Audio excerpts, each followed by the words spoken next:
So Daily Express tells UK drivers, never buy a used car without one crucial thing.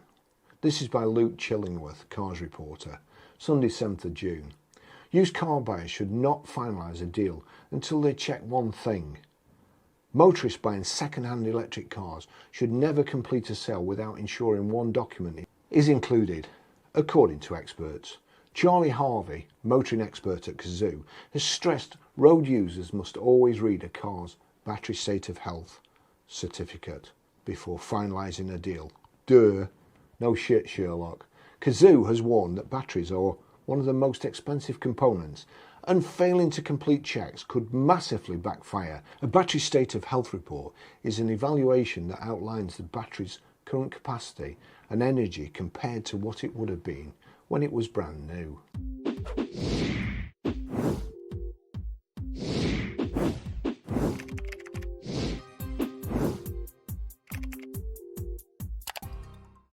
It could highlight that the battery is severely degraded over time and doesn't hold as much energy as customers are expecting. A new electric car battery can set drivers back anywhere between £3,000 and £15,000, even more, depending on the make and model, making it an expensive blow if used car drivers forget to check and then have issues later down the line.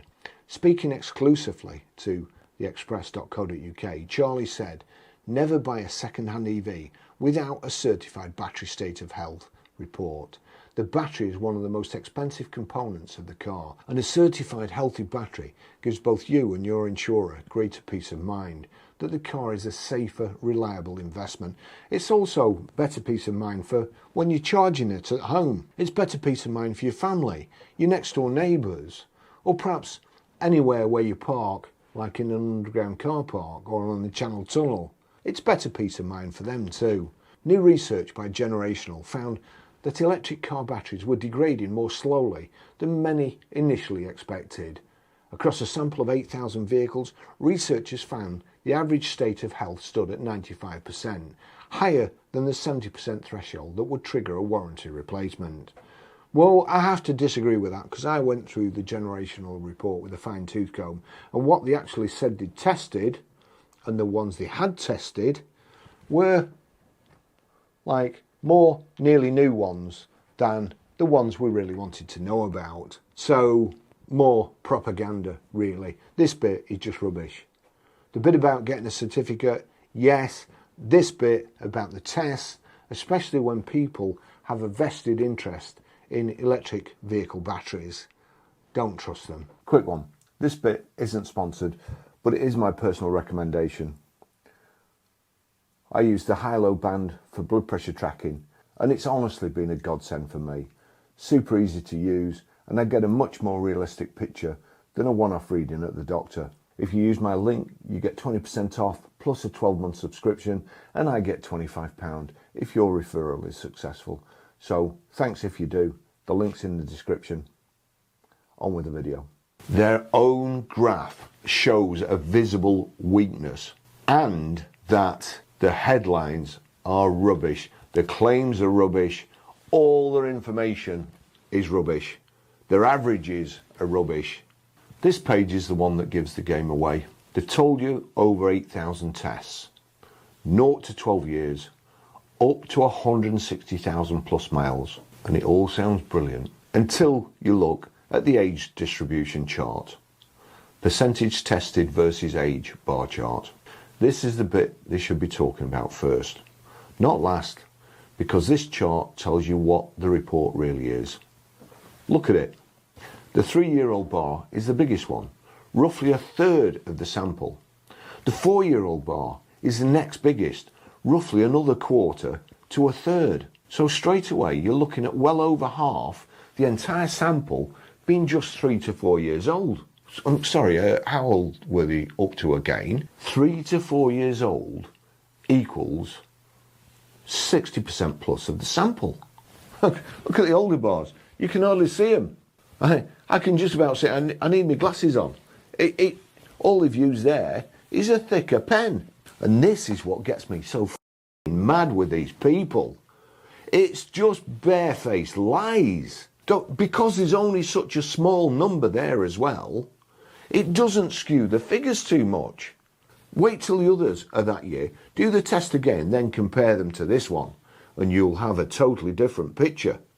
I can assure you. So when people use this report to say, see, EV batteries are fine long term. Well, hang on a minute. Your own chart says the data set is mostly younger cars. That means the big headline average is being driven by the age group you'd expect to look the healthiest anyway. Vehicle age range 0 to 12 years old, 2013 to 2025 model years. Health versus age. State of health, there. Look there. Look at that one. That's 4 to 6 years old. It's just over 60%. 65%. Just under 4 years old. There's some here 70%. About 3 years old. But even so, look at all these. Less than 90%. Look at all them. This scatter plot of battery state of health versus age is damning. Most of the dots are packed into roughly 0 to 5 years and mostly 90 to 100% state of health. Same story. So the average they're proud of, 95.15%, is not some magical proof that all EV batteries are amazing forever. It's mostly the average of a sample packed with newer vehicles. Electric cars between 8 and 12 years old also perform strongly, with a median battery health of 85%. As I say, the study was heavily weighted towards the nearly new ones. The AA has previously explained, when buying a used BEV, it's important to remember that state of health is often more useful than the mileage travelled alone. Remember, even a low mileage BEV can have a poor state of health rating. What an admission. Like with a smartphone, over time an aging battery electric vehicle battery can reduce inability to store charge, while the demand from the motor's power remains the same. This means that a full battery charge won't last as long. New BEVs tend to have a fairly extensive warranty, which covers the battery. It covers the battery unless you forget to have it serviced, unless the battery is somehow damaged, unless the battery has water ingress, all sorts of loopholes. The main thing to take away from here, do not buy an EV without a battery state of health certificate. Walk away. It's the only way these people will learn. And the sooner they learn, the sooner we'll find out which are the good EVs, which are the bad EVs, and then we'll get rid of the bad EVs. Because we don't want them in society. We don't want them up your neighbour's drive, up your drive. I'm saying up your neighbour's drive because you aren't stupid enough to buy an electric vehicle without a battery state of health certificate, are you? You're not. You can't be. So it can only be your neighbour's, but your neighbour is close enough to take your house out, take your car out, and fire bits of battery packs through your windows. Don't buy an EV without a battery state of health certificate. I see some scary ones every day in the auction, and these people have been driving around blissfully unaware for 3 years.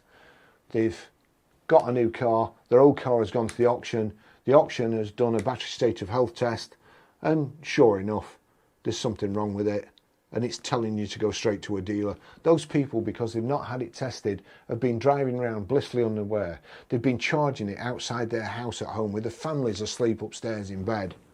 Idiots. Thanks for watching. See you in the next video. Bye bye.